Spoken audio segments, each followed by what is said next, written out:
been a lot of talk about the up-tempo nature of the offense. You guys talked about that a lot this spring too. Just why is that so important to you guys, and how do you feel like that's going to work this year? I think we'll evolve, and it's kind of what you can do, what you need to do, and there's different times in game, and it's not like you're frantic. It's no different playing like an up-tempo basketball. You still got to execute. You can't throw it away. So I mean, maybe what you're trying to do is get in a rhythm, and you're trying to maybe get the defense on the heels, and you're trying to get those guys maybe not doing as much, but you still have to execute. So if you're going up tempo and going fast is not an answer. You still have to execute. And there's some advantages to it. There's some disadvantages. We'll talk a lot to quarterbacks. They might say, "Hey, I don't like this pass going. I need to see it a little bit better." So you just work through it. Every play is a little different. Sometimes players, one quarterback might be better suited. Some linemen, you might get in some passing situations where, hey, this is a good play fast for a lineman. Maybe it's not. You can help a guy, you can hurt a guy, and it's just a common sense. You just kind of play with it and try to work it out. But you don't want to be frantic. You want to go fast. See old John Wooden deal about, you want to be, not in a hurry, but quick. You don't want to rush, but you want to go fast. So just learning how to play within yourself at a reasonable tempo. At right guard, who do you anticipate winning that job? I know you have a lot of guys vying for that right guard spot. Yeah, again, I think we first of all, we need competition in a lot of spots, and even players that you might say, well, this guy's played a lot in the starter. You still want some competition. You need guys to come along. You can always have injuries. You're not waiting for your time. Your time is now. To me, we're going to need 8 linemen that we can play championship football with. Typically, that's a second or third center. 3 guys inside, you can swing 3 tackles that can play high level. We'll see. I know we got a lot of bodies we're trying, but it's not going to be a rotation deal. When I say rotation, you get 2 plays, you get 2 plays, you get 2 plays. Sometimes you try to be so fair. It's not. We need some competition. Got to go ahead and kick some butt and win the daggum job. Kevin, how's Marcus Ball looking at his recovery from the foot injury? I think good. I think we're being just smart. Again, we're kind of, in coach's eyes, a little bit of extension of summer. And so I think he's where they want him to be, but we're trying to be smart with him. He's played a lot. I missed him in spring. I'm anxious to see him, but also need to be smart. I think he's played enough. He doesn't need volume, but he needs to go hard and full tilt when it's time. And what that's given, we've got Rashard Berry over there now, and with Luke, Farrell, Jake Hausman, Kier Hawkins, that gives those guys more reps. And the deal is just we need him when he's ready to be full speed. And I think that should be as we get cranked up here in about a week.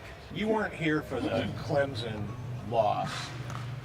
How much do you think that's still hanging over things? I don't know if it's a hangover because I don't feel a negative vibe, although I do think I felt from the get-go this was a very mature team that with a lot of guys coming back, and it was a team that was working unbelievably hard. And that's not because it was a negative or an experience that didn't go positively. I think they were using that as positive motivation. I don't think it was a negative. So it's a team that works hard. It's unbelievable in their off-season training. It's a team that practices hard. The old players go very hard, and so there's no one like sitting on their hands and resting on their laurels. So it's a hungry football team, or the way they prepared to date. It'll be interesting to go through preseason as we go through the season. Is that one of the reasons why? Maybe it's also just the culture that Coach Morardi, that Coach Myers created with JT and Billy and Paris and those guys being around. So maybe it's a product of that. Maybe it's probably a little bit of both. I don't know. But we don't sit around preaching or talking about it. But these kids do practice and prepare at a high level, and they're fun to coach because of that. I can promise you. When you were you coach, it seemed like you would rave about JT Barrett. What is it like now to work with him? Getting very mature. That every day is forcing us as an offensive staff he wants to get better.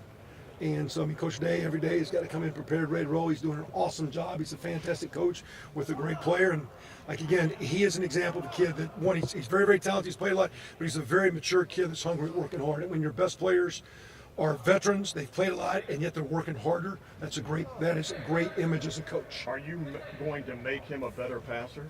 I don't know as far as making. We're going to try to put him in good situations, and that's a little bit on Coach Day and all that. But we'll need to throw the ball well. We need to run it well. To me, balance, it's not trying to necessarily be 50-50, but when teams make you throw and give you those opportunities, you got to take advantage. There's times where you got to run it, and a really good football team can it's like playing basketball. You can go to the left or you can go to the right, and we got to be able to play with both hands. Right. Kevin, how does JT's running ability at quarterback compare to the other quarterbacks you've coached in your career?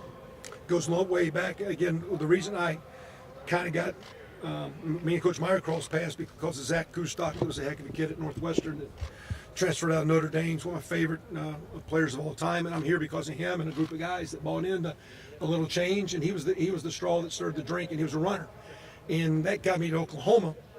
But as soon as I got there, Jason White blew out a knee, and we got a little thin at quarterback, and it went away. And then Adrian Peterson showed up, and then Sam Bradford showed up, and we kind of evolved away from it just because we didn't have it. It's great to have a kid that can run, but a really, in this day and age, the really elite team, the really elite player can do both. And he can extend the play.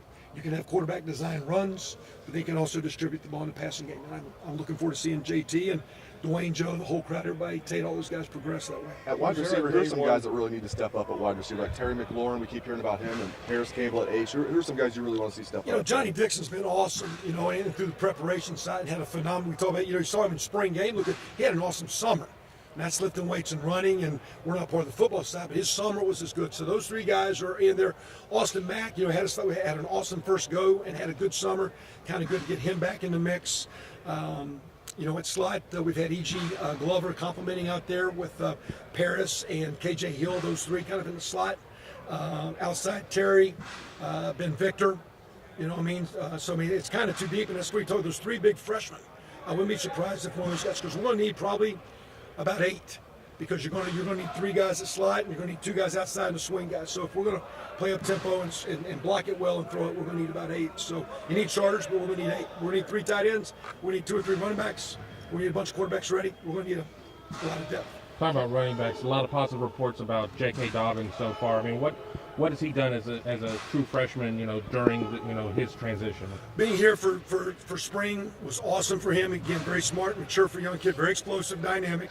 Let's do remember, as good as he's looked, he did miss last season. It's been a whole year since he's really played football. We did do a lot in spring, so he'll need to have a good preseason. And we will need to bring Tony will do a great job bringing him along the right way. But he has looked very good, very talented kid. I think Tate Martell was the only quarterback that wasn't in a non-contact jersey. Just how are y'all using him, and is there anything to read to that? They're all kind of running the same deal. Just those other guys have earned the right not to get hit when you're a young guy. Now I think the defense knows they're not really. It's not cheap shots, but I think the quarterback's got. Sometimes when they wear the jersey, you feel like, there's this halo around you. In reality, that's not the way it is. And so I think coach's policy through time is the kid has earned the right to take it off. So it's just to get him to feeling comfortable being uncomfortable. Right.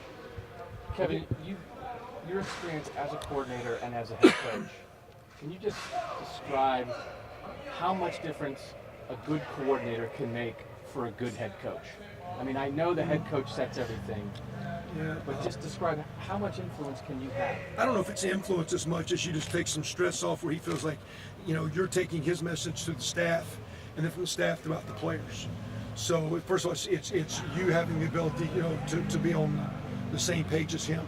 And because to me, you just want every day when you walk out of the room, feel like, okay, he's giving me what I want, whether it be from the kicking side, the defensive side, the offensive side. So it's my job to earn his trust. And to me, I have to earn the right to be trustworthy, and show that every day, that me and Coach Day are working together to give him what he wants, to take that through Coach Stud, Coach Alford, and Coach Smith to our coaching group, and then to filter that through the players. So, to me, it's my. But when I do, it frees him up, because if I can't, then he feels he has to be there to set that tone, whether it be in the kicking room, the defense room, the offensive room. So if you earn the trust, it allows the head coach, because he has so much to do. But as a head coach, if you earn the trust, most really good head coaches are going to be right in the middle of fixing it. So it's my job to show him that we've got it the way he wants it. I got to fight every day to do that. He mentioned